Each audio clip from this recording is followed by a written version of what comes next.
Well, Sir Arthur, I've very much enjoyed our talks. They've been fun, haven't they? Yes. And now we come at last to your final gift. And what's that? My last gift, I'm sure you guessed it, is 12 lords a-leaping. Why have you chosen that? Well, as a Christmassy thing, really, to remind us all in this season of goodwill of the 12 wise lords who came leaping into the stable at Bethlehem at the birth of our Saviour. I don't think they did, Sir Arthur. Oh, yes, boing, boing, boing, as in the carol. No, I'm afraid you're mistaken. Are you sure? Yes, quite certain. Last, oh dear, very confusing. Now, never remember who was in the stable. Must have been the hens, was it? 3 hens? No, oh, sorry about this. Was it the goats? Were they in the stable? Partridges?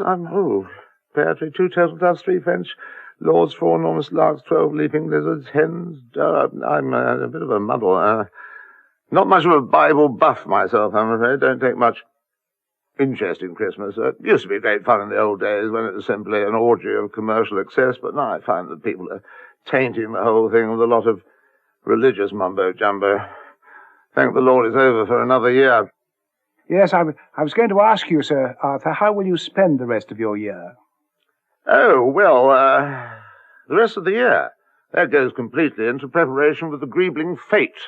I have to go around putting signs up on all the trees saying August the 4th, fete, to get the villagers interested. I always start putting these up good and early on about August the 5th, generally, as soon as the previous fete has lumbered to a close. I like to give plenty of notice. You raise a lot of money for charity, I understand. Oh, an enormous amount, yes, an enormous amount, because fortunately we have very low overheads.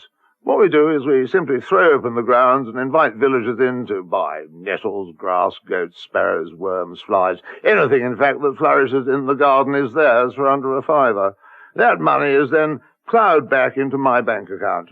Do you have stalls for the produce, or is it more pick your own? We find that people get more pleasure in picking their own and in pursuing the worm, particularly on their own. That is a lonely sort of hunt. The excitement, that sort of thing. Pick your own nettles is quite popular, I suppose largely because the sign says mint. As a result, we sell an awful lot of dock leaves. My own favourite is the bring and buy aspect. The villagers bring a lot of their stuff and then buy it back from us at a small percentage, 100, I think it is, yes, 100%. They enjoy that, and of course, we do have peg dancing. Is that like Morris dancing? Yes, very like Morris dancing. Really, a woman called Peg comes in and dances. You're very fond of the gardens here at Greebling, Sir Arthur. Oh, yes, I'm tremendously fond of the gardens, because we keep them right outside here, you see, and they're absolutely beautiful. That's why I'm so completely devastated by those storms we've been having recently. They played havoc with the grounds. We had an enormous number of beautiful trees blown over from the neighbouring properties, which landed here and took root. Absolutely ruined the putting green. Nevertheless, the garden is open again now and is very popular with the public. Why do you think that is? Well, I think probably people are attracted by the enormous sign outside on the A34 saying miniature railway, farm, zoo, vintage car museum, tropical aquarium, jousting exhibitions, bonsai garden, and licensed restaurant. It is very impressive. Yes, it is, isn't it? One of our neighbours, the Duke of Bedford, very kindly allowed us to steal it from him.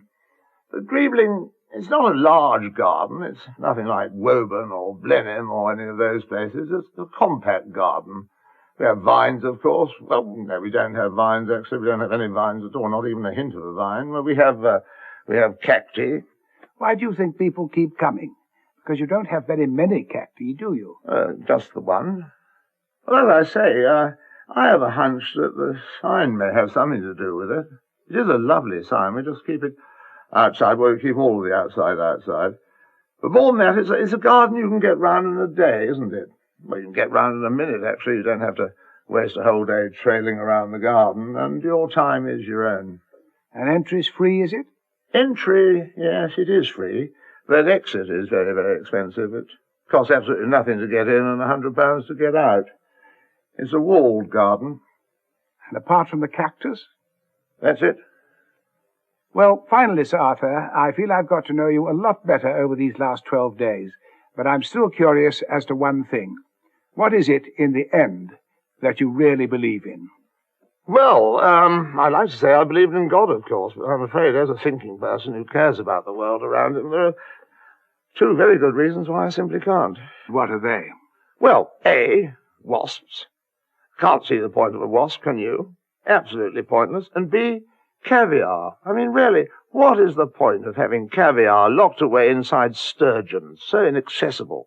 I'm sure if there were a real God, he would have arranged for caviar just to toddle over to your house on a pair of little legs in a self-opening jar. Sir Arthur, thank you. Oh, thank you, and season's greeblings to you and, of course, your family.